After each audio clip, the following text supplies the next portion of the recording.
Dive into the world of flavors and delight. Every drop brings health and fuels our fight.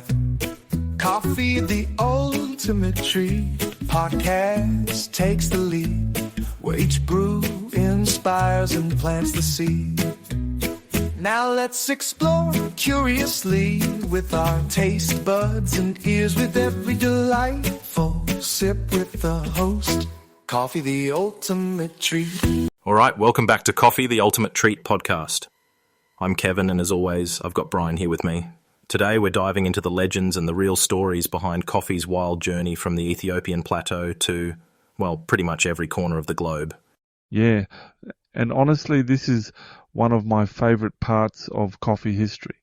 I mean, the story of Kaldi and his goats, if you haven't heard it, you're in for a treat. So, legend goes, there's this goat herder named Kaldi, right? He notices his goats are bouncing off the walls after munching on these mysterious red cherries. Suddenly they're pulling all-nighters, which I guess is a goat problem. Yeah, and Kaldi's like, hang on, what's in these berries? So he takes them to the local monastery, and the abbot there, who's probably desperate to stay awake during those long evening prayers, brews up a drink. Next thing you know, he's alert, the monks are alert, and word starts to spread. It's a bit of a mystery whether any of that's true, but it's a great story, isn't it? It really is. And what's wild is how quickly coffee went from this sort of mystical discovery to a daily ritual. After the monks, it spreads east, and by the 15th century, you've got coffee being cultivated and traded in Yemen. That's where the first real coffee culture kicks off. People drinking at home, but also heading out to these public coffee houses, the kahve khane. They weren't just about the drink either. You'd get music, performances, chess, news, basically the original social network. Yeah, they called them schools of the wise, which I love. It's like you go in for a cup and come out with a new idea or a bit of gossip. And as pilgrims travelled to Mecca and back, they took the coffeehouse culture with them. That's how it started spreading out of Arabia. But here's a bit I always get a kick out of. When coffee finally made its way to Europe, people were suspicious. Some even called it the bitter invention of Satan. Yeah, and then the Pope, Clement VIII, I think, he tries it and basically says, nope, this is too good to be evil. Gives it the papal thumbs up, and suddenly coffee's all the rage in Venice, London, Paris. And that's when you get the first real coffee blends. The Dutch, after a few failed attempts in India, finally get coffee trees growing in Java, Indonesia. They start blending those beans with the ones from Mocha, Yemen, hence Mocha Java. I actually tried to recreate that blend in my own cafe years ago. It's got this earthy, chocolatey thing going on, and it's a nod to how global coffee's always been. There's something special about honouring those old connections, you know? Absolutely. And it's wild to think that what started as a goat herder's curiosity ended up shaping entire cultures. But it's not just about the drink, it's about the way coffee brought people together right from the start. So, speaking of bringing people together, let's talk about the explosion of coffee houses in Europe. I mean, by the 17th century, you've got these places popping up everywhere. London, Vienna, Paris, and they weren't just cafes, they were like the original co-working spaces. You'd have artists, merchants, even insurance brokers all hanging out, sharing ideas. Lloyd's of London, the insurance giant, literally started in a coffee house.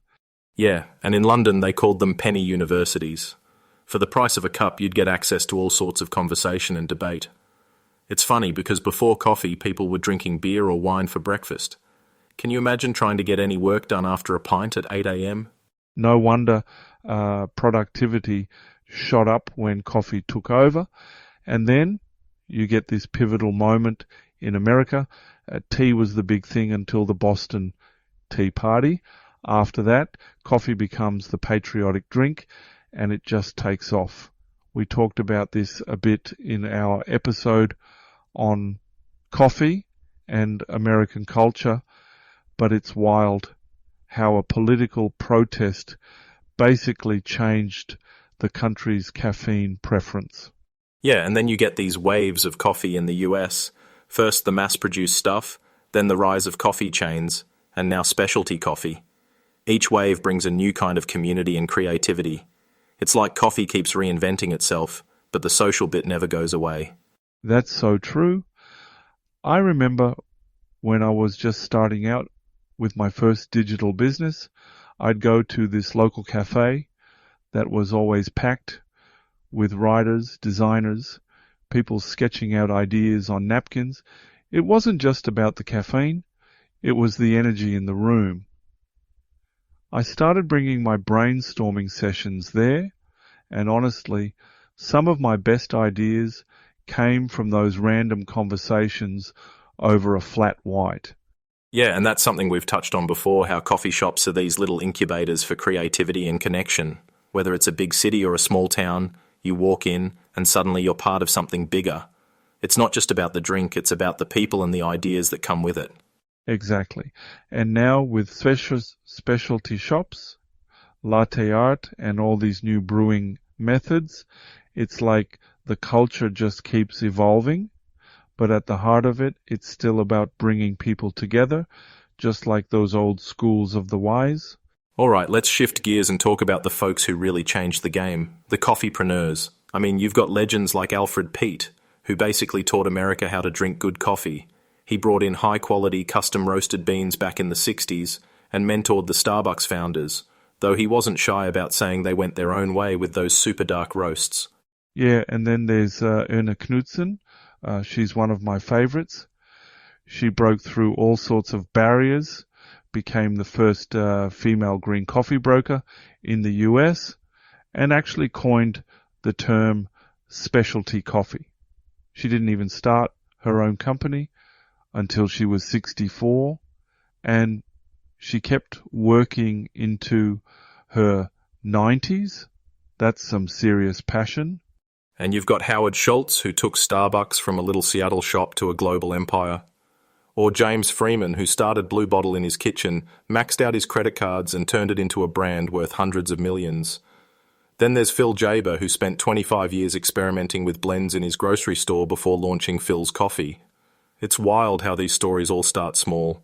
Just someone obsessed with getting the blend right or making the experience special. And it's not just about business either. Like Todd Carmichael from La Colombe. He's out there trekking across Antarctica, then teaming up with Leonardo DiCaprio to make a blend for charity. There's this thread of adventure and giving back that runs through a lot of these stories. Yeah, and that's something I've always loved about the coffee world. I remember teaming up with other cafe owners to create special blends for charity events. It's amazing how coffee can unite people, not just customers, but entrepreneurs too. You get this sense of community, of building something bigger than yourself. And honestly, that's what keeps me excited, even after all these years. Couldn't agree more.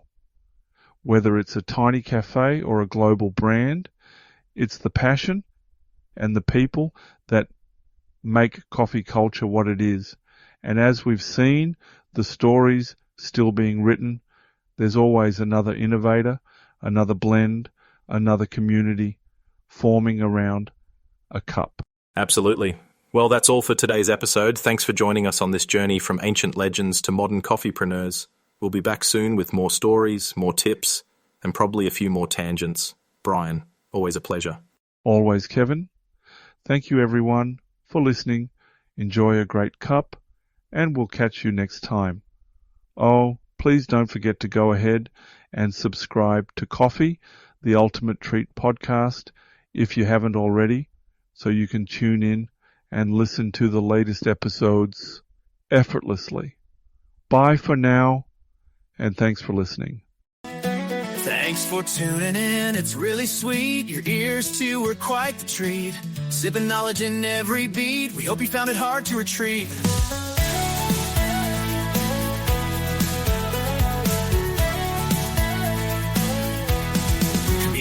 family bonds we hold so tight in the dark roast or morning light, gathering stories brave and bold, every listener pure gold. Thank you from the host, coffee, the intimate tree. In the dark roast or morning light, gathering stories brave and bold, every listener pure gold. Thank you from the host, coffee, the ultimate treat.